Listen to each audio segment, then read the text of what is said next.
స్నేహితులారా, మన భారతదేశ చరిత్రలోని శాస్త్ర విజ్ఞానంలో ఎన్ని అద్భుతాలు ఉన్నాయో మీకు తెలియజేస్తున్నాను. ఇది కేవలం 1000 సంవత్సరాల కాదు, 2000 ఏళ్ల కంటే పూర్వం నుండి మన పురాతన భారతదేశం ఎన్నో విధాలుగా ప్రపంచానికి మార్గదర్శకమైంది. మనకు ఇంత గొప్ప విజ్ఞానం ఉన్నప్పుడు దానిని తెలుసుకోవడం ప్రతి ఒక్కరికీ ఎంతో ఆసక్తికరం.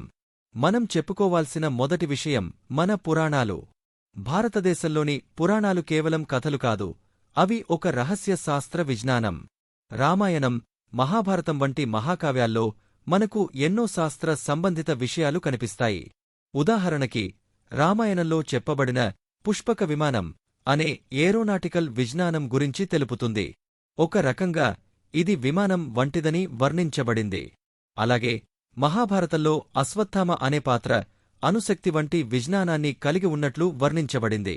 వీటిని కేవలం కథలుగా కాకుండా శాస్త్ర విజ్ఞానానికి సంభావిత సూచనలుగా పరిగణించవచ్చు. భారతదేశంలో గణితానికి ఉన్న ప్రాముఖ్యత అంతా ఇంతా కాదు. ఆర్యభట్ట వంటి గణిత శాస్త్రజ్ఞులు అంకెల గణనను ప్రపంచానికి పరిచయం చేశారు. సున్నా అనే కాన్సెప్ట్ మన భారతదేశంలోనే ఆవిష్కరించబడింది. ఇది గణితం క్రమంగా ప్రగతి చెందడానికి అద్భుతమైన మార్గదర్శకం.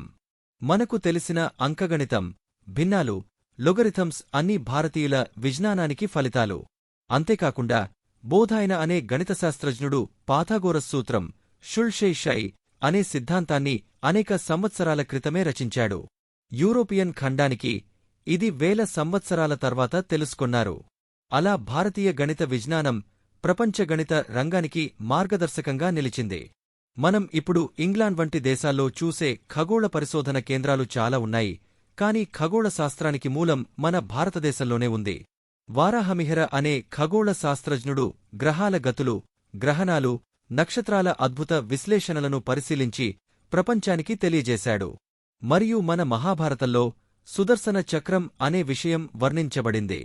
ఇది తారకశాస్త్రం, ఆత్ కి సంబంధించినట్లు కూడా భావించవచ్చు.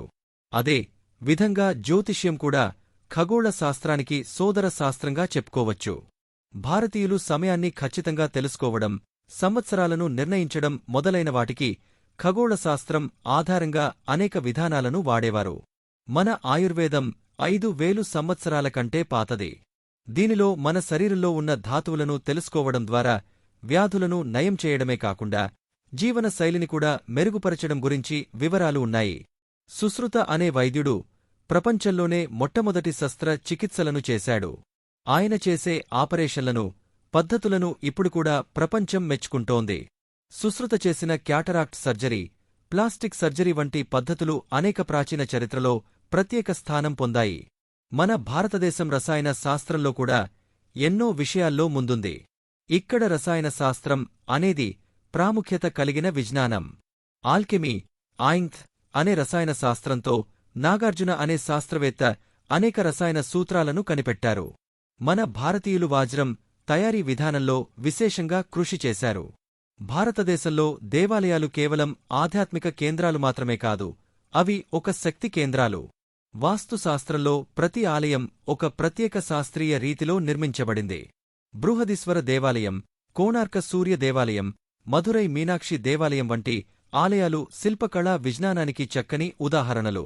ఈ ఆలయాలను నిర్మించినప్పుడు సౌర విద్యుత్తు, భూకర్షణ శక్తి వంటి అంశాలను పరిగణలోకి తీసుకున్నారు. ప్రాచీన భారతదేశంలో యుద్ధాల కోసం వాడే అనేక శక్తివంతమైన ఆయుధాలు తయారు చేసేవారు. వీటిలోని ఆవిష్కరణలు ఇప్పుడు కూడా ప్రపంచంలో ప్రత్యేక ప్రాముఖ్యతను సొంతం చేసుకున్నాయి. ఉదాహరణకు ధనుర్విద్య, ఆయ-8 చక్రాయుధం వంటి ఆయుధాలు శక్తివంతమైనవి. అలాగే ఆయుధ యంత్రాలు తయారు చేయడంలో భారతీయులు ప్రత్యేకమైన శక్తిని కనబరిచారు. భారతీయులు చేసిన మేచిన్స్ కొన్ని శిల్పాలకు సంబంధించి ప్రత్యేకమైన శాస్త్ర విజ్ఞానాన్ని సూచిస్తాయి. ఉదాహరణకు కోణార్క దేవాలయంలోని రథం రూపంలో ఉన్న నిర్మాణం ఒక మెకానికల్ సైన్స్ను సూచిస్తుంది. భారతీయులు నీటి నిర్వహణలో కూడా ముందున్నారు. ఇన్స్టంక్సీ, స్టెప్వెల్స్ వంటి నీటి సేకరణ పద్ధతులు ప్రపంచంలోనే ప్రత్యేకమైనవి. నీటిని నిల్వ చేసుకోవడం, పంటల సాగు కోసం ఉపయోగించడం అన్నీ భారతీయులు చేసిన అద్భుత కృషి. వేల సంవత్సరాల క్రితం మన పురాణాలలో విద్యుత్తు ఉత్పత్తి గురించి కూడా సూచనలు ఉన్నాయి.